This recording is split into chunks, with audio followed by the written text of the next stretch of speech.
ఓం శాంతి 28/1/2025 మధురమైన పిల్లలు, పాస్విత్ ఆనర్గా అవ్వాలంటే శ్రీమతంపై నడుస్తూ ఉండండి.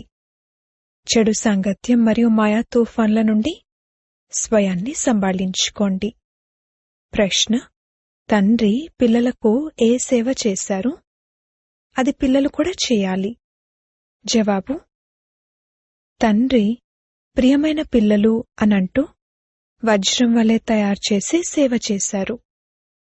అలా పిల్లలైన మనం కూడా మన మధురమైన సోదరులను వజ్రం వలె తయారు చేయాలి. ఇందులో కష్టమేమీ లేదు. కేవలం తండ్రిని స్మృతి చేస్తే వజ్రం వలె తయారవుతారని చెప్పండి. రెండవ ప్రశ్న: తండ్రి తన పిల్లలకు ఏ ఆజ్ఞనిచ్చారు? జవాబు: పిల్లలు, మీరు సత్యమైన సంపాదన చేసుకోండి మరియు చేయించండి. మీకు ఎవ్వరి నుండి అప్పు తీసుకునేందుకు అనుమతి లేదు. పాట: ఈ పాపపు ప్రపంచం నుండి. ఓం శాంతి. కొత్త ప్రపంచంలోకి వెళ్లే మధురాతి మధురమైన ఆత్మిక పిల్లలకు తండ్రి గుడ్ మార్నింగ్ చెప్తున్నారు. తప్పకుండా మేమీ ప్రపంచం నుండి దూరంగా వెళ్తున్నామని ఆత్మిక పిల్లలకు నంబర్వార్ పురుషార్థానుసారంగా తెలుసు. ఎక్కడికి?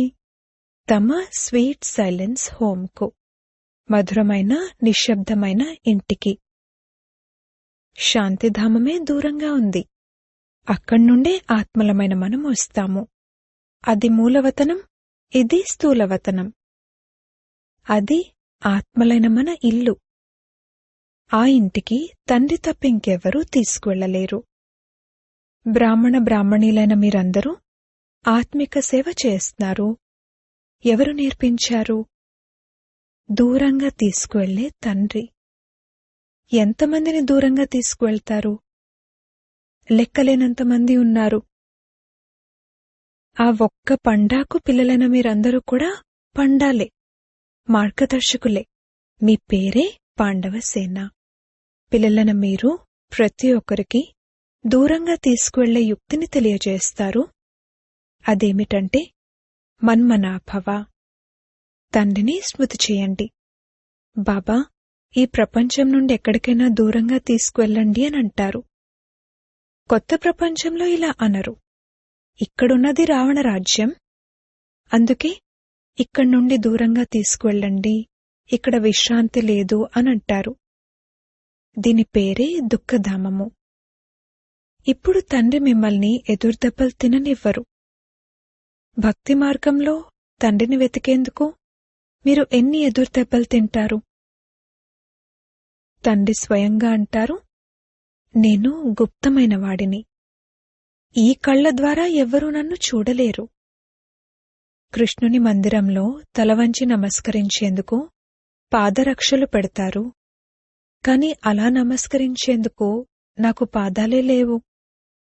మీకైతే కేవలం ఒకే మాట చెప్తున్నాను. ప్రియమైన పిల్లలు, మీరు కూడా ఇతరులకు చెప్తారు, మధురమైన సోదరులు, పారలౌకిక తండ్రిని స్మృతి చేస్తే వికర్మలు వినాశనమవుతాయి. అంతే, ఇంకే కష్టమూ లేదు. ఏ విధంగా తండ్రి వజ్రం వలె తయారు చేస్తారో అలాగే పిల్లలు కూడా ఇతరులను వజ్రం వలె తయారు చేస్తారు. మనుషులను వజ్రం వలె ఎలా తయారు చేయాలి అన్నది నేర్చుకోవాలి. డ్రామానుసారంగా కల్పపూర్వం వలె కల్పకల్పం యొక్క సంగమంలో తండ్రి వచ్చి మనకు నేర్పిస్తారు. మళ్లీ మనం ఇతరులకు నేర్పిస్తాము. తండ్రి వజ్రం వలె తయారు చేస్తున్నారు.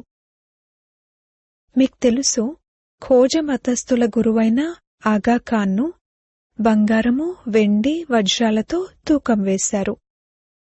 నెహ్రూను బంగారంతో తూకం వేశారు. ఇప్పుడు వారెవ్వరూ వజ్రం వలె తయారు చేసేవారైతే కాదు. తండ్రి అయితే మిమ్మల్ని వజ్రం వలె తయారు చేస్తారు. వారిని మీరు దేంతో తూకం వేస్తారు? మీరు వజ్రాలు మొదలైనవేం చేసుకుంటారు? మీకైతే అవసరమే లేదు. వాళ్ళు పందాలలో ఎంతో ధనాన్ని వృధా చేస్తారు. ఇళ్ళు, ఆస్తిపాస్తులు మొదలైనవి తయారు చేసుకుంటూ ఉంటారు. పిల్లలైన మీరైతే సత్యమైన సంపాదన చేసుకుంటారు. మీరు ఎవరి నుండైనా అప్పు తీసుకుంటే మళ్లీ 21 జన్మల కొరకు నింపి ఇవ్వాల్సుంటుంది. మీకు ఎవ్వరి నుండి అప్పు తీసుకునేందుకు అనుమతి లేదు. మీకు తెలుసు, ఈ సమయంలో ఉన్నది అసత్యమైన సంపాదన. ఇది అంతమైపోయేదుంది. బాబా చూశారు, ఇవి గవ్వలు. మాకు వజ్రాలు లభిస్తుంటే ఈ గవ్వల్నేం చేసుకుంటాము? తండ్రి నుండి అనంతమైన వారసత్వాన్ని ఎందుకు తీసుకోకూడదు? భోజనమైతే ఎటు తిరిగి దొరుకుతుంది. ఒక నానుడి కూడా ఉంది, ఎవరి చేతులైతే ఇలా ఉంటాయో వారు మొదటి నంబర్ తీసుకుంటారు అని. బాబాను షర్రాఫ్ అనగా ఎక్స్చేంజ్ వ్యాపారం చేసేవారు అని కూడా అంటారు కదా. కావున తండ్రి అంటారు, మీ పాత వస్తువులను ఎక్స్చేంజ్ చేస్తాను. ఎవరైనా చనిపోతే అతని పాత వస్తువులను కాటికాపరికి ఇస్తారు కదా. తండ్రి అంటారు, నేను మీ నుండి ఏం తీసుకుంటాను? ఈ ఉదాహరణ చూడండి. ద్రౌపది కూడా ఒక్కరే కాదు కదా, మీరందరూ ద్రౌపదులే. బాబా మమ్మల్ని వివస్త్రగా అవ్వడం నుండి రక్షించండి అని చాలా పిలుస్తారు. బాబా ఎంత ప్రేమగా అర్థం చేయిస్తారు. పిల్లలు, ఈ అంతిమ జన్మ పవిత్రంగా అవ్వండి. తండ్రి పిల్లలతో నా గెడ్డం పరువు నిలబెట్టండి, కులానికి కళంకం తీసుకురావద్దు అనంటారు కదా. మధురాతి మధురమైన పిల్లలను మీకు ఎంత నష ఉండాలి. తండ్రి మిమ్మల్ని వజ్రం వలె తయారు చేస్తారు. వీరిని కూడా ఆ తండ్రే వజ్రం వలె తయారు చేస్తారు. స్మృతి వారినే చేయాలి. ఈ బ్రహ్మబాబా అంటున్నారు, నన్ను స్మృతి చేయడం ద్వారా మీ వికర్మలు వినాశనం అవ్వవు. నేను మీ గురువును కాను. వారు నాకు నేర్పిస్తారు, నేను మళ్లీ మీకు నేర్పిస్తాను. వజ్రం వలె తయారవ్వాలంటే తండ్రిని స్మృతి చేయండి. బాబా అర్థం చేయించారు, భక్తి మార్గంలో ఎవరైనా దేవతలను భక్తి చేస్తూ ఉన్నా వారి బుద్ధి దుకాణము, వ్యాపారము మొదలైన వాటి వైపుకు పరిగెడుతూ ఉంటుంది. ఎందుకంటే వాటి ద్వారా సంపాదన జరుగుతుంది.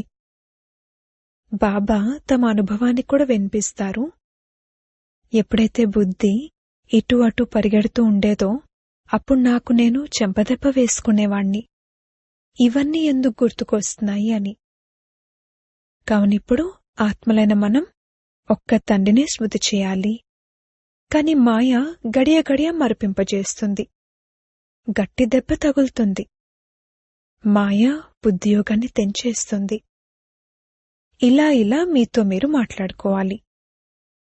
తండ్రి అంటారు, ఇప్పుడు మీ కళ్యాణము చేసుకోండి, అలాగే ఇతరుల కళ్యాణము చేయండి, సెంటర్లు తెరవండి. బాబా ఫలానా చోట సెంటర్ తెరవనా అని చాలామంది పిల్లలు ఇలా అంటారు. తండ్రి అంటారు, నేనైతే దాతను, నాకేమీ అవసరం లేదు. ఈ ఇళ్ళు మొదలైనవి కూడా పిల్లలను మీకోసమే తయారు చేస్తారు కదా. శివబాబా అయితే మిమ్మల్ని వజ్రం వల్లే తయారు చేయడానికి వచ్చారు. మీరు ఏదైతే చేస్తారో అది మీకే ఉపయోగపడుతుంది.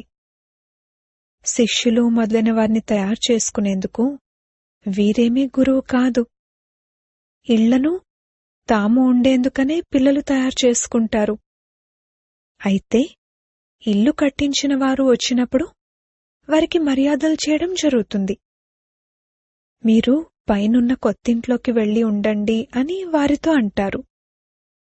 కొందరేమంటారంటే, మేము కొత్తింట్లో ఎందుకుండాలి, మాకైతే పాతదే బాగా అనిపిస్తుంది. మీరెలా ఉంటున్నారో మేము అలాగే ఉంటాము. మేము దాత అన్న అహంకారమేమీ మాకు లేదు. కొత్తదానిలో బాబ్దాదాయే ఉండనప్పుడు మేమెందుకు ఉండాలి? మమ్మల్ని కూడా మీతోటే ఉండనివ్వండి. మీకు ఎంత దగ్గరగా ఉంటే అంత మంచిది అని అంటారు. తండ్రి అర్థం చేయిస్తారు. ఎంతగా పురుషార్థం చేస్తారో అంతగా సుఖధామంలో ఉన్నత పదవిని పొందుతారు. స్వర్గంలోకైతే అందరూ వెళ్తారు కదా. భారత్ పుణ్యాత్ముల ప్రపంచంగా ఉండేదని, అప్పుడు పాపం యొక్క పేరే లేదని భారతవాసులకు తెలుసు. ఇప్పుడైతే పాపాత్ములుగా అయిపోయారు. ఇది రావణరాజ్యం. సత్యుగంలో రావణుడుండడు. రావణరాజ్యం అర్ధకల్పం తర్వాతనే ఉంటుంది. తండ్రి ఇంతగా అర్థం చేయించినా అర్థం చేసుకోరు. కల్పకల్పము ఇలా జరుగుతూ వచ్చింది. ఇది కొత్త విషయమేమీ కాదు. మీరు ప్రదర్శనలు పెడతారు, ఎంతోమంది వస్తారు, ప్రజలైతే చాలామంది తయారవుతారు. వజ్రం వలె తయారయ్యేందుకైతే సమయం పడుతుంది. ప్రజలు తయారైనా అది కూడా మంచిదే. ఈ సమయమే వినాశన సమయం. అందరి లెక్కాచారాలు సమాప్తమవుతాయి. అష్టరత్నాల మాల ఏదైతే తయారై ఉందో అది పాస్ విత్ ఆనర్ల మాల. అష్టరత్నాలే నంబర్ 1లోకి వెళ్తారు. వారికి కొద్దిగా కూడా శిక్షలు పడవు. వారు కర్మాతీత అవస్థను పొందుతారు. ఆ తర్వాత 108 నంబర్ వారనైతే అంటారు కదా. ఇది తయారు చేయబడిన అనాది డ్రామా. ఎవరు మంచిగా పురుషార్థం చేస్తున్నారు అని దీనిని సాక్షిగా చూస్తారు. కొందరు పిల్లలు చివర్లో వచ్చారు, శ్రీమతంపై నడుస్తూ ఉంటారు. ఇలాగే శ్రీమతంపై నడుస్తూ ఉంటే పాస్ విత్ ఆనర్లుగా అయి అష్టరత్నాల మాలలోకి రావచ్చు. అయితే నడుస్తూ నడుస్తూ అప్పుడప్పుడు గ్రహచారం కూడా పడుతుంది. ఇలా ఎత్తుపల్లాలు అందరికీ వస్తాయి. ఇది సంపాదన.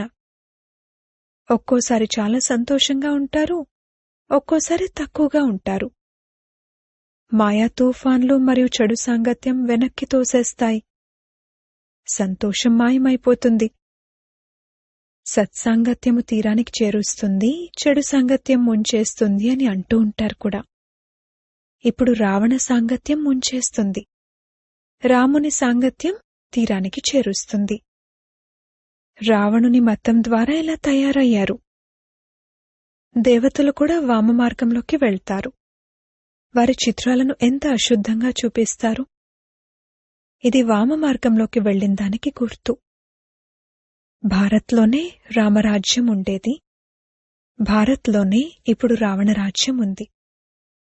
రావణరాజ్యంలో 100% దుఃఖితులుగా అవుతారు. ఇది నాటకము. ఈ జ్ఞానం ఎవరికైనా అర్థం చేయించడం ఎంత సహజము. ఒక నర్స్ బాబా ఎదురుగా కూర్చున్నారు. బాబా ఈ బిడ్డతో అంటున్నారు, నీవు నర్సువు, ఆ సేవ కూడా చేస్తూ ఉండు, దాంతోపాటు నీవు ఈ సేవ కూడా చెయ్యొచ్చు. రోగులకు కూడా ఇలా జ్ఞానాన్ని వినిపిస్తూ ఉండు. తండ్రిని స్మృతి చేసినట్లయితే వికర్మలు వినాశనమవుతాయి. మళ్లీ 21 జన్మల వరకు మీరు రోగులుగా అవ్వరు. యోగం ద్వారానే ఆరోగ్యం మరియు ఈ 84 జన్మల చక్రాన్ని తెలుసుకోవడం ద్వారా ఐశ్వర్యం లభిస్తాయి. నీవు చాలా చేయగలవు. ఎంతోమంది కళ్యాణం చేస్తావు. లభించిన ధనాన్ని కూడా ఈ ఆత్మిక సేవలో ఉపయోగిస్తావు. వాస్తవానికి మీరందరూ కూడా నర్సులే కదా. చీచీగా అశుద్ధంగా ఉన్న మనుషులను దేవతలుగా తయారు చేయడం, ఇది నర్సు సమానమైన సేవే కదా. తండ్రి కూడా అంటారు, నన్ను పతిత మనుషులు మీరొచ్చి పావనంగా తయారు చేయండి అని పిలుస్తారు. నీవు కూడా రోగులకు ఈ సేవ చెయ్యు, నీపై బలిహారమవుతారు. నీ ద్వారా సాక్షాత్కారం కూడా జరగచ్చు. ఒకవేళ యోగయుక్తంగా ఉన్నట్లయితే పెద్ద పెద్ద సర్జన్లు మొదలైన వారందరూ వచ్చి నీ పాదాలపై పడతారు. నువ్వు చేసి చూడు. ఇక్కడికి మేఘాలు రిఫ్రెష్ అయ్యేందుకు వస్తాయి. మళ్లీ వెళ్లి వర్షించి ఇతరులను రిఫ్రెష్ చేస్తాయి. కొంతమంది పిల్లలకు అసలు వర్షం ఎక్కడి నుండి వస్తుంది అన్నది కూడా తెలీదు. ఇంద్రుడు వర్షిస్తాడు అని భావిస్తారు. ఇంద్రధనస్సు అని అంటారు కదా. శాస్త్రాల్లోనైతే ఎన్ని విషయాలు రాసేశారు. తండ్రి అంటారు, ఇది మళ్లీ జరుగుతుంది. డ్రామాలో నిశ్చితమై ఉంది కదా. మనం ఎవ్వరి గ్లాని చెయ్యము. ఇది తయారు చేయబడిన అనాది డ్రామా. అది భక్తి మార్గమని అర్థం చేసుకోవడం జరుగుతుంది. జ్ఞానం, భక్తి, వైరాగ్యం అని అంటారు కూడా.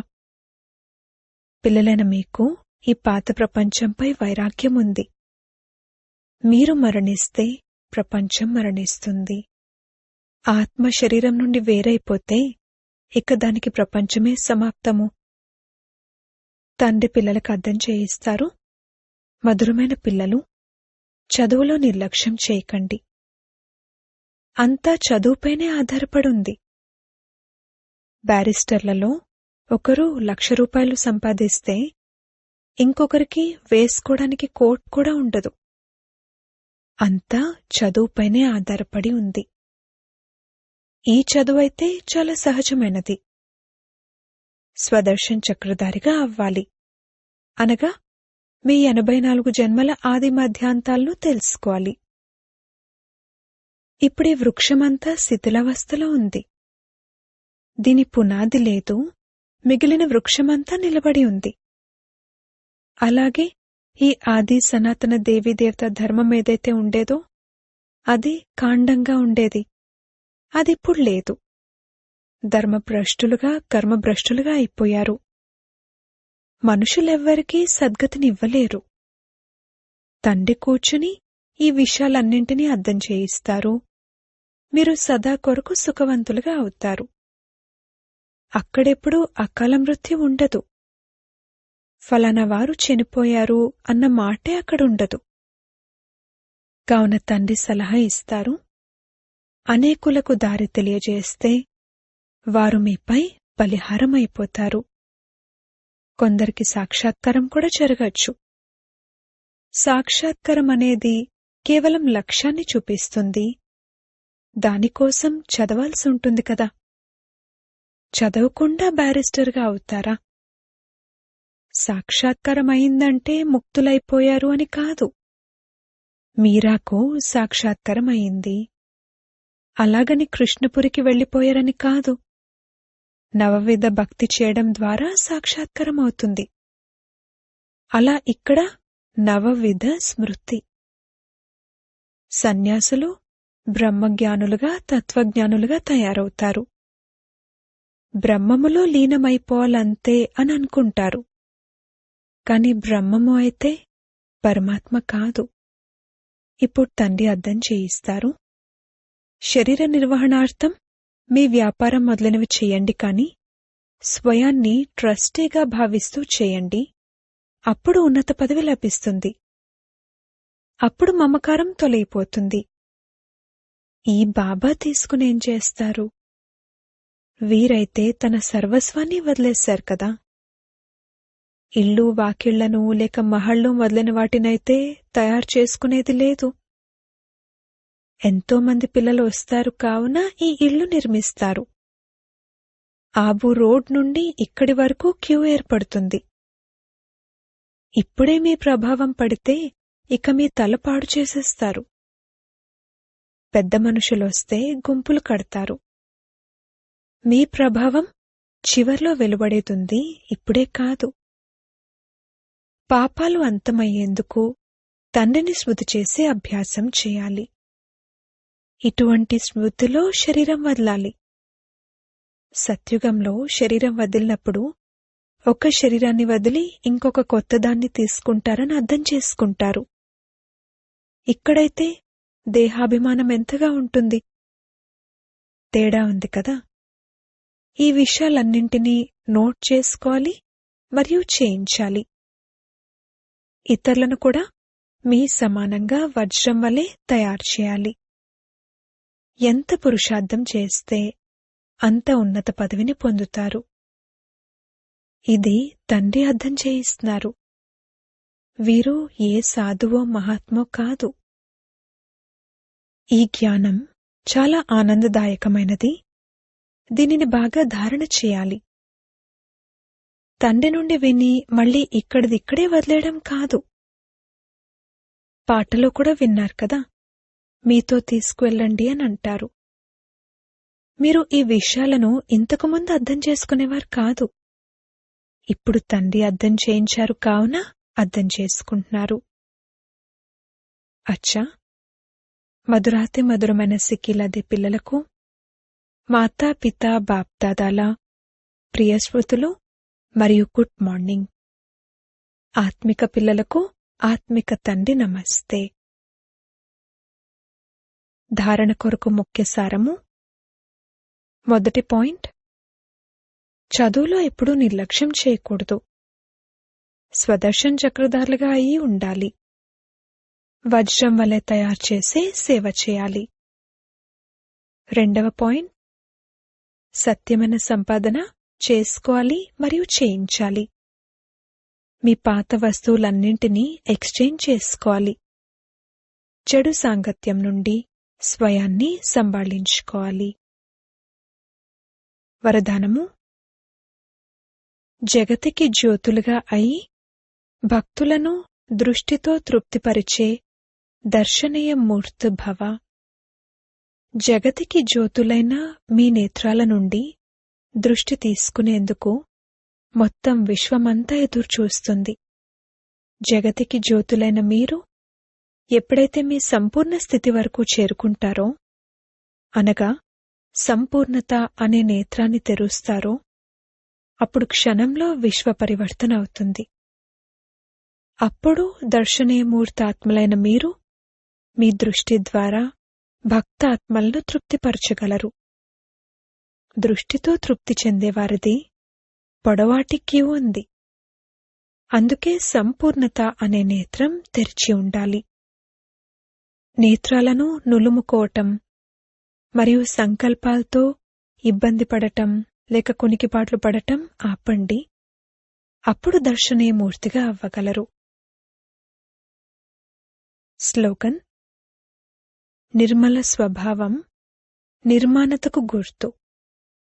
నిర్మలంగా అయితే సఫలత లభిస్తుంది. మీ శక్తిశాలి మనసా ద్వారా సకాషిచ్చే సేవ చేయండి. మనసు బుద్ధిని ఏకాగ్రం చేసేందుకు మన్మనాభవ మంత్రాన్ని సదా స్మృతిలో ఉంచుకోండి.